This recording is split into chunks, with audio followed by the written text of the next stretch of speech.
Hello po mga kapatid, magandang araw po sa inyong lahat dyan. Welcome po sa ating YouTube channel, Balogo Adventist Ministry. So ngayon po mga kapatid ay meron na naman po tayong titingnan po ng isang conversion story ng kaanib po ng Iglesia ni Cristo 1914 na pinamumunuan po ni Eduardo Manalo. So alam naman natin mga kapatid na ang isang Iglesia ni Cristo ay hindi yan basta-basta po makonvert ng kahit sino.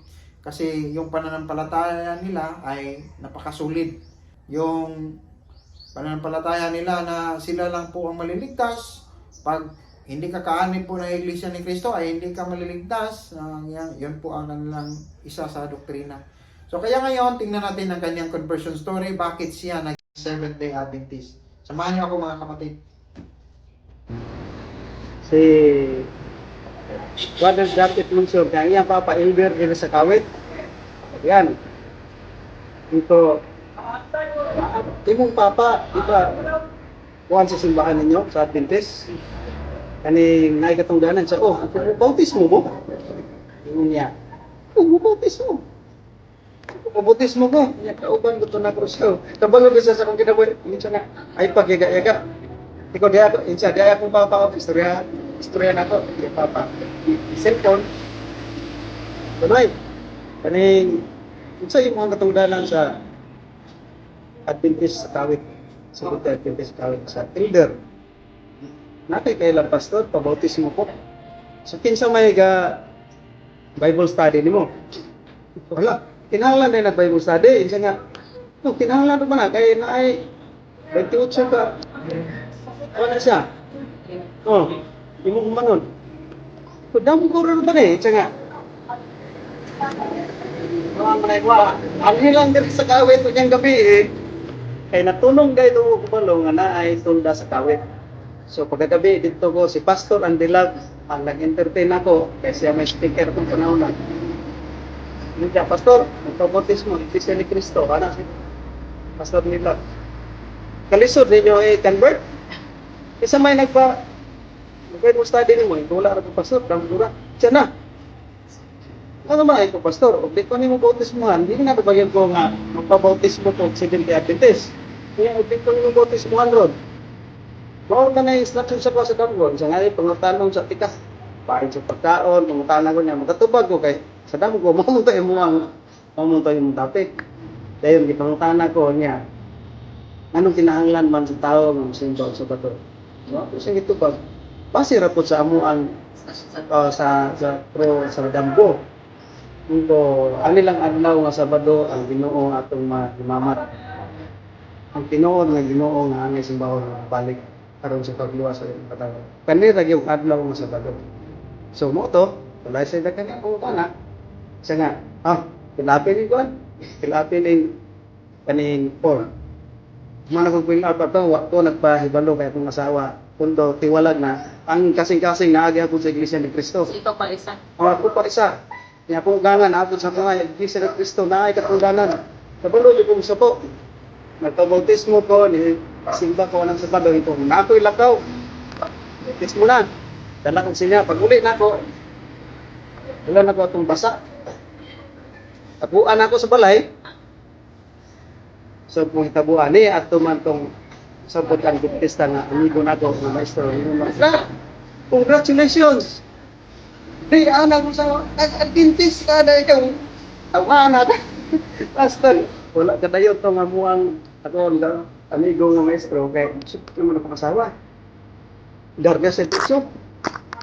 Grabing away na ako sa away ng mga asawa kay subok siya. Siya nga, Adventista ka? Nga, sir, manag-aaglaw simba. Dili ko diha. Ay, una tayo problema. O, balik kayo sinignis sa gulay kung basta ako mag-7 ka Adventist ko. Grabe ang mga struggle na kung nadihan kay Grabe mga kapatid. So, alam naman natin mga kapatid na ang isang Iglesia ni Cristo ay hindi naman lahat. So, halos lahat. Hindi naman sila palabasa po ng Biblia. Kaya, yung kapatid natin ay bina-Bible studyhan po sa kanyang panaginip. So isa pong napaka-mirakulo na pangyayari po mga kapatid.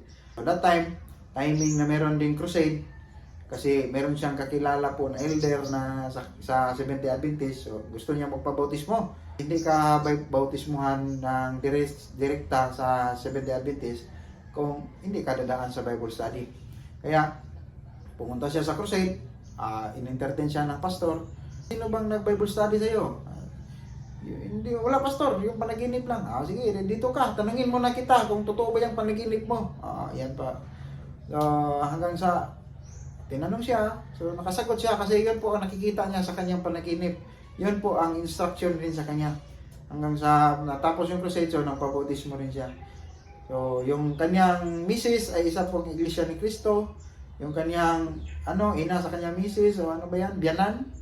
So isa ring Iglesia ni Cristo. So, yung mga Iglesia ni Cristo mga kapatid ay napakahirap yan i-convert. Lalong-lalo na po sa pananampalataya po ng ng Seventh-day Adventist. So, sa ngayon mga kapatid ay nakaranas yan ng mga struggle sa buhay. Kaya, ipagpatuloy natin tingnan. Ang asawa, magpalit ng magbaboy. Hindi magpalit ng isda. Baboy yun. Ang diferensya lang kay di man siya palumuluto kung may tigluto sa balay, so mahulog ra gyud sige ra sila sugpa. Ito nga wala problema mga yung anak kay dili man mga Adventist. Ano mo ako ni kanto. So sige lang. Atong panahon na bot pagka di minaway pagka taglaw dili na po gandamon ito. Ato dito sa isa ka igsoon kaning balaya ato ani atong kaupan akong amigo na akong maestro ng Adventist. Kaya na sila giandam nga ingapat sa luma. Pag-agpok na ko dito, nanap rin yung asawa. Sir, hindi mo ko po ito, galing ibuha ako, na ni ang inuhang kinahanglanon. So, wala na ko yung nagpuan nito nga, na ako ibuha ni Res, yan ay nihatag. So, ang libro nga gihatag, duha ka buok, ang katong 28 ka tema o katong steps to Christ nitong yang yata. Okay akong di basa-basa. So, wala. Mao giday ni nakaagi naman giday ko ani itong lagda. Mao giday ning lagda. Mao giday to mong natunan na day sa lagda tanan. So, katong lagda wa gyud ako na aron bang sa uban ako na akong gamit kung naa ko ay Bible studyhan. Ang nagtuo ko nga ako ang pagka-dentista ayahay na kay ngano kaning dili na kog minom muli na kog sayo sa balay pero kumbaga sa Sulawan giayo ko ulay sa kalayo ang asawa sa wala pa siya na-convert kailangan magsige jud og sul-sul nagsige tig-away ako kailangan mo magsige og padamgo na po ko ang atong ulangan magdao po kalayo luyo sa balay. Sa puta niya magsige sa sul-sul. Magsige gid nag-away walay atlaw nga dinhi mag-away. Luhod ko sa Ginoo. Kay giingnan man ko sa damgo nga gubaan ning division sa imo panimalay. Ikaw na magubak niya itong balay sa dili. Kinahanglan mo pareha mo og pagtuo. Di man ako kaya kay naaman akong ugangan. Niluhod ko, surrender ko, Ginoo. Di na ako kaya kay akong ugangan. Okay, magsigilig away, magsudsol. Ito nga. Itugyan na nako sila nimo. Akong asawa, akong ugangan. Ikaw na yung may balos. Kaya di na ako kaya nga ako ra. Anang kadlawon, ipadam ko nga, ay nitabo sa ugangan. Muli ko to siya sa Imelda, sa Sibugay, anang buntag, yaton nako. Dirigid namatay sa atong ang likod sa motor nag-angkas na cardiac arrest. So dito, pagka matay atong likod ko, Ginoo, isang gilay ng plano sa akong kinuwi. Mga tao nga mababag na ko, maamay, di man maayo ako. Kung muna to, hindi ko yung sundalo. Yung kang sundalo, ang imong assignment sa SSD. Hindi po kung saan ang SSD. ang nakasulti ra gina kung saan ang SSD si Pastor Garcia kay kana lang SSD is kuno na ganing South East Asia Pacific Division. Mo na siya. Dayon. Ito na daghan pa kayo mga struggle ang nagyan. Akong asawa dili man gid siya mo tuyog na ko. Sige magyapon gaway sige matay na akong bana. Sa kalit lang gitagaan siya sakit cancer of the brain. Yan ihumok na niya ang kuan dire, yang ulo. Naglibot ko nganong naingon ato nga kalit kayo sa isang semana na dayon. Dili na siya makailan ako. Pitog lang mata gidala sa ospital. Gidala sa ospital ng Miyerkules. Kadlaw sa Miyerkules, si ikog luhod, no, hindi natin may kaya. Pero kamo nga nagtawag nako. Ako gini misalin nimo. Ang giingon ra gid sa kuha sa damgo, ayaw ka balaka. Kay humana siya mga MRI, sirihan man na siya dayon kami i-scan yang ulo, humana nag-scan. Nay mga adventista nga mo muluol diya sa ospital. Ang daog kung kuyog na siya ninyong simba.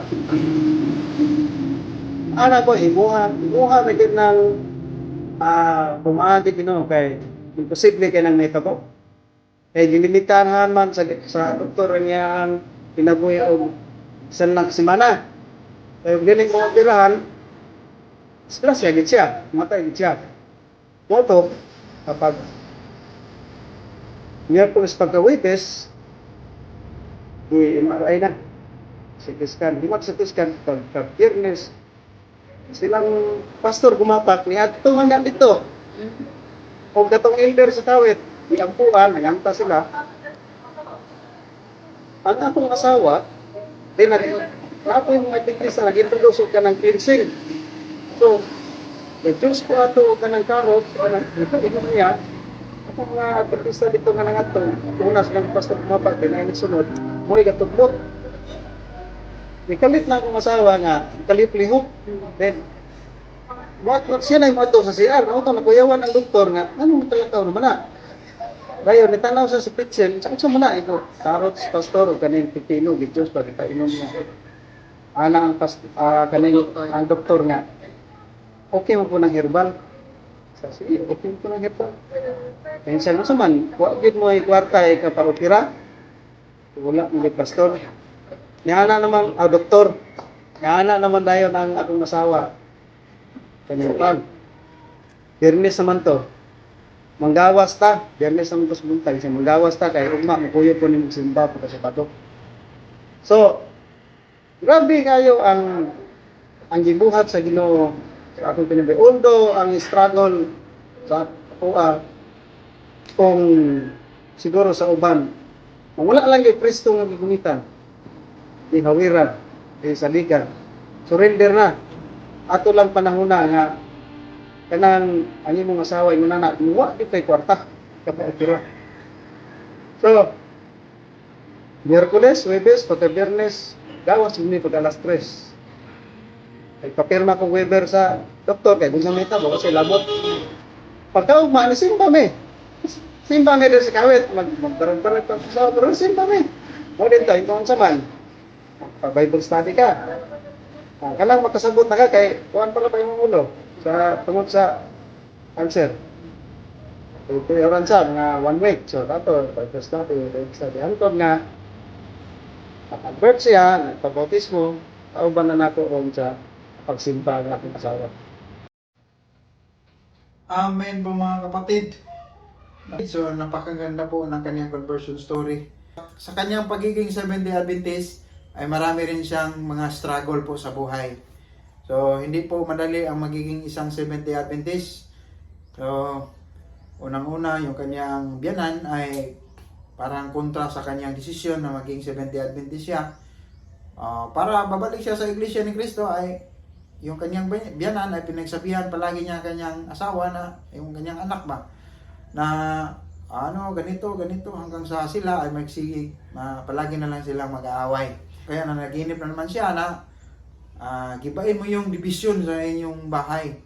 So tinanong niya yung nagsasabi na ano ba, mag-iba yung bahay ko. Hindi, yung kailangan na ma-convert mo sila sa pananampalataya po ng Seventh Day Adventist. Kaya, pero yung brother natin ay sumuko rin siya kasi hindi niya kaya, pero nagdasal siya sa Panginoon na tulungan siya. Kaya yung kanyang biyanan ay namatay ng cardiac arrest dito sa likuran niya. Pero nung namatay na rin ang kanyang biyanan, akala niya na masaya na ang kanyang pamilya, pero hindi pa rin. Kasi yung asawa niya ay hindi talaga papayag na maging Seventh Day Adventist. So, nagdasal siya na, Panginoon, hindi ko talaga kaya ma-convert ang aking asawa. Sandali lang, saglit lang, ay nagkaroon ng brain cancer ang kanyang asawa. So, sabi sa kanyang panaginip na, yung asawa mo ay magsimba na yan sa Seventh Day Adventist, pero pag meron pang dumating na, merong dadating na Seventh Day Adventist, magdasal sa inyo dito sa hospital, tapos kinabukasan ay sasama na yan sa pagsisimba. Pero wala silang pera na panggamot, pang-opera, kaya nag-decide na lang sila na pipirma ng waiver, lalabas na lang sa hospital. Pero ngayon po mga kapatid ay napakaganda po ng kanyang conversion story kasi yung kanyang asawa ay na-convert na sa Seventh Day Adventist at masaya na silang namumuhay bilang isang Seventh Day Adventist. Hindi biro yan, ang problema na yan, hindi biro na struggle na yan. Pero meron po tayong Panginoon na kakapitan, meron po tayong Panginoon na sasandalan sa panahon po ng mga problema. So, wag lang tayong mawalan ng pag-asa kasi ang Panginoon po ay mas nakakaalam ng ating kinabukasan. So, siguro hanggang dito na lang po tayo ngayon. Sana po ay meron po kayong natutunan o meron po kayong nakukuha na mensahe sa isang conversion story po ng ating kapatid. So, please don't forget to like, share, and subscribe po sa ating YouTube channel para po ma-notify kayo pag may video po tayong i-upload. Bye-bye!